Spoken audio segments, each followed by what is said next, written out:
दोस्तों नमस्कार। आपने अक्सर ये सुना होगा कि मोदी है तो मुमकिन है। हर आदमी चाहता है कि उसका एक नेता ऐसा हो जो उनकी आकांक्षाओं पे पूरा उतरे। लेकिन दोस्तों हम ये भूल जाते हैं एक नेता की भी अपनी एक लिमिटेशंस होती है। मोदी को भारत की जनता ने जिताया, भारत का प्रधानमंत्री बनाया और ये उम्मीद की कि मोदी साहब वही करेंगे जो जनता चाहती है। और काफी हद तक जनता ने उनका साथ दिया और उन्होंने भी काफी हद तक जनता का विश्वास जीता। यहां तक तो बात सही है। लेकिन जब अंतरराष्ट्रीय मामलों की बात आती है तो क्या मोदी के पास सब कुछ संभव है? क्या ये पॉसिबल है? ये भी हमें ध्यान में रखना चाहिए, क्योंकि अमेरिका के राष्ट्रपति को अमेरिका की जनता ने चुना है। बाकी देशों के जो राष्ट्रपति या राष्ट्राध्यक्ष हैं उनको वहां की जनता चुनती है। तो हम ये कैसे कह सकते हैं कि सब जगह मोदी साहब जो चाहेंगे वो हो जाएगा? क्योंकि जिस तरह से जब से ट्रंप का टैरिफ विवाद शुरू हुआ है, जो जिस तरह से सोशल मीडिया पे बातें उठ रही हैं कि मोदी ने सब कुछ मैनेज कर लिया है, ट्रंप मोदी से घबरा रहा है, वगैरह वगैरह, हर तरह की लूज टॉक्स आपको सोशल मीडिया में देखने को मिलेगी। लेकिन दोस्तों, क्या मोदी साहब जो भारत का एक्सपोर्ट लॉस होगा अमेरिका में, क्या उसको निजात दिला पाएंगे या उसके लिए बाजार ढूंढ पाएंगे? ये आज सबसे बड़ा सवाल है। मैं यहां पे इसलिए सवाल को उठा रहा हूं क्योंकि मोदी साहब की भी लिमिटेशन है जो देश की जनता को और हम सबको समझनी पड़ेगी। और उस लिमिटेशन के कारण हम खुद हैं, उसमें मोदी साहब की कोई गलती नहीं है। इसको भी हमें समझना होगा। हाँ, अगर मोदी साहब चाहें तो सुधार जरूर हो सकता है।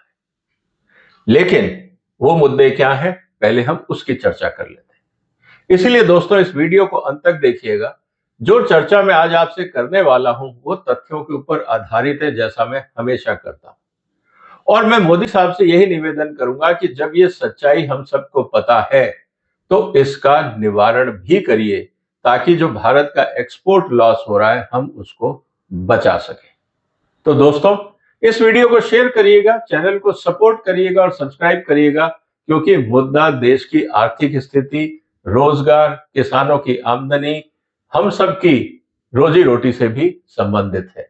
इसीलिए ये देश के चिंता की बात है और देश के हर व्यक्ति को इसके बारे में सोचना चाहिए। जैसा मैंने कहा दोस्तों कि मोदी है फिर भी मुमकिन नहीं है, ऐसा मैं क्यों कह रहा हूं? आप भी सोच रहे होंगे क्या ये पॉलिटिकल स्टेटमेंट है? दोस्तों ऐसा नहीं है। मोदी साहब वहीं तक सहायता कर सकते हैं जब तक हम उनका साथ दें। अब वो क्या है, इसकी चर्चा में अब आपके साथ करता हूं। दोस्तों अगर आज हम बात कर रहे हैं व्यापारिक घाटे को या व्यापारिक परिस्थितियों को लेकर, जब से ट्रंप ने टैरिफ लगाना शुरू किया है पूरी दुनिया में, एक तरह से एक्सपोर्ट मार्केट को लेकर हलचल और चिंता बनी हुई है।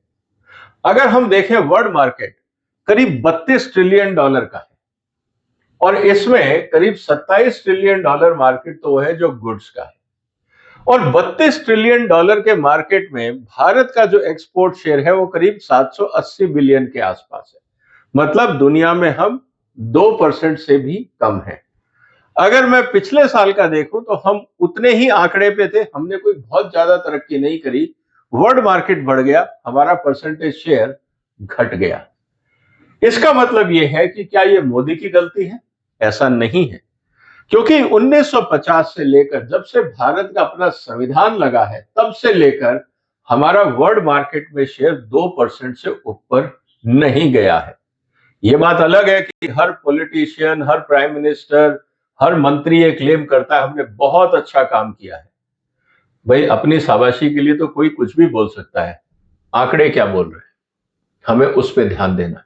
चाहे सरकार कांग्रेस की हो, चाहे गठबंधन की सरकार रही हो, चाहे बीजेपी की सरकार रही हो, सरकार किसी की भी रही हो, हम लोगों का बाजार में जो परफॉर्मेंस है वो 2% से ऊपर का नहीं हुआ है।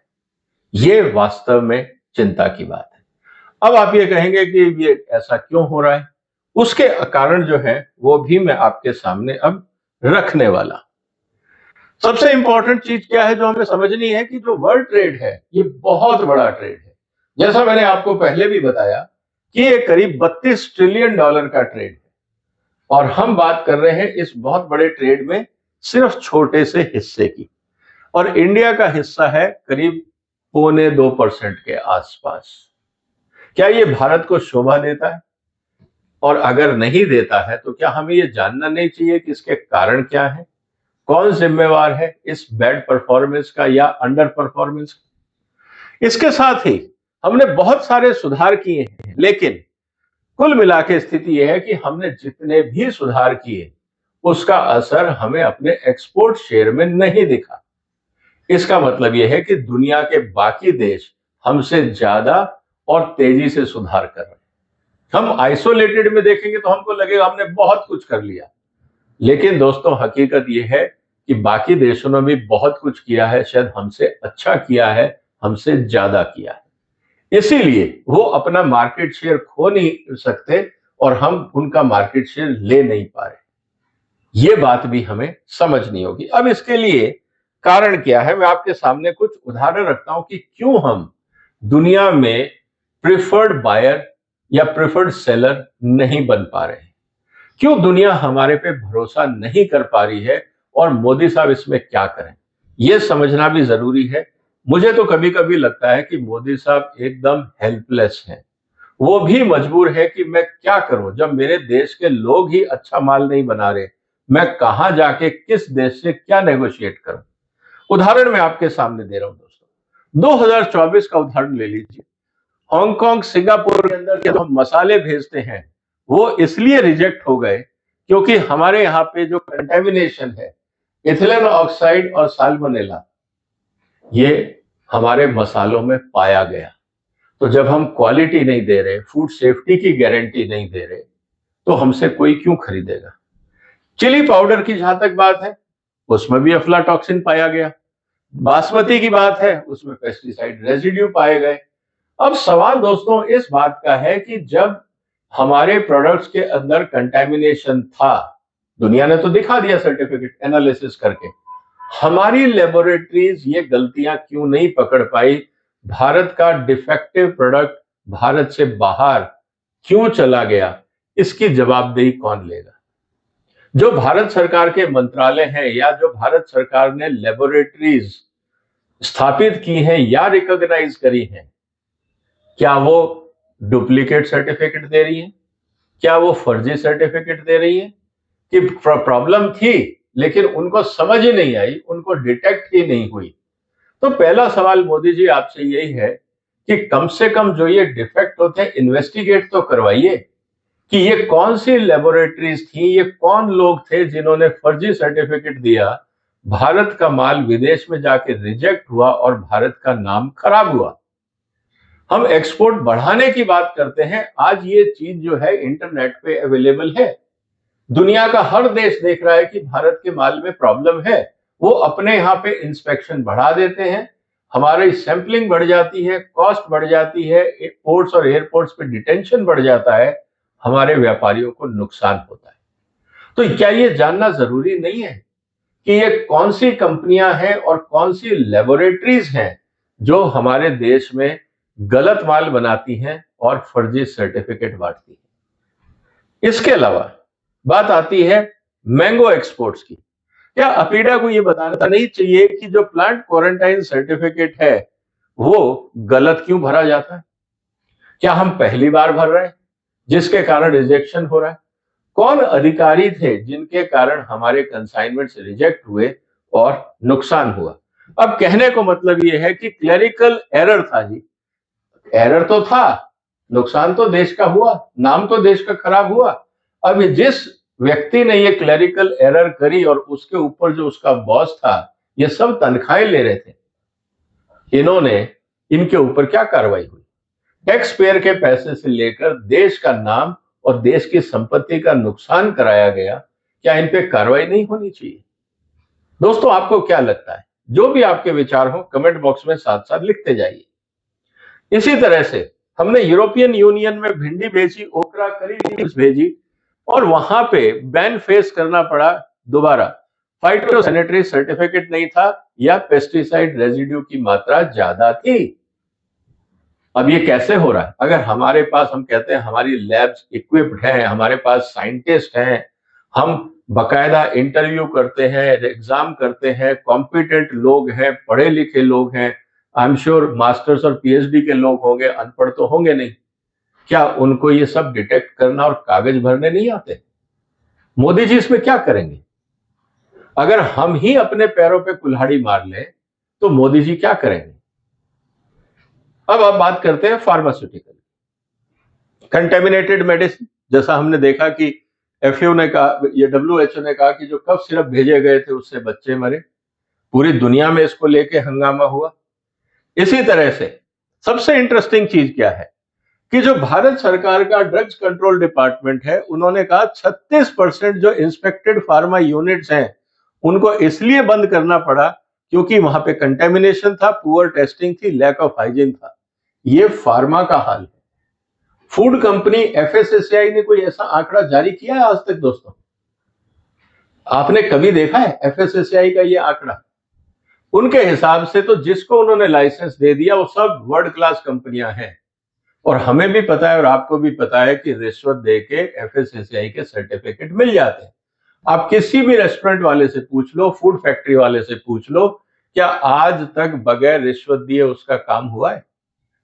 अगर हुआ होगा तो वो एक्सेप्शन होगा, वो रूल नहीं है। रूल ये है कि आपको लाइसेंस चाहिए, मिल जाएगा, अधिकारी आएगा, इंस्पेक्टर आएगा, क्योंकि उसमें लिखा है कि फिजिकल वेरिफिकेशन और इंस्पेक्शन, उसका पर्पस ही यही है कि आप जाइए, चंदा इकट्ठा करिए और ठप्पा लगाइए, लाइसेंस दे दीजिए। आपको ये देखना ही नहीं है कि वहां गंदगी है, सफाई है, क्या है। तो जिस तरह से ड्रग्स डिपार्टमेंट ने लिस्ट जारी करी है, क्या मोदी जी ये सारे डिपार्टमेंट्स को नहीं बोल सकते कि इस महीने में कितने हमने डिपार्टमेंट्स के लोगों ने इंस्पेक्शंस किए, कितने सही पाए गए और कितनों को आपने ताला लगाया? जब तक डर नहीं होगा, ताला लगने का सुधार नहीं होगा। ये आप मान के चलिए। पनिशमेंट, फाइन हर आदमी जेब में रख के चलता है, उनको पता है इंस्पेक्टर आएगा, उसका मुंह बंद कैसे करना है। ये टेक्नोलॉजी सबको पता है। तो अगर हम ये समझें कि डिपार्टमेंट के इंस्पेक्शन से सुधार होगा, आज तक तो हुआ नहीं। क्या आगे होगा? मुझे तो नहीं लगता। आपके क्या विचार हैं? कमेंट बॉक्स में लिखिएगा। इसी तरह से डेटा इंटीग्रिटी को लेकर सवाल उठा कि यूएस एफडीए ने कहा कि जी आपके यहां पे मैनिपुलेटिंग टेस्टिंग रिजल्ट्स आते हैं और आप जीएमपी में, गुड मैन्युफैक्चरिंग प्रैक्टिस में फेल होते हैं। और ये मैं पहले दिन से बोल रहा हूं कि हमारे यहां टेस्ट रिपोर्ट्स रिलायबल नहीं है।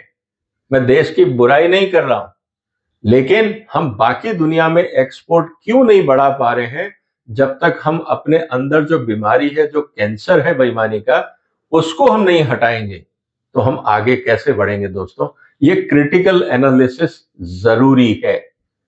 अब बात करते हैं हम कि किस तरह से एग्जाम्पल दिया गया कि भाई 2013 में fabricating drug test results 500 million का फाइन हुआ था यूएस में।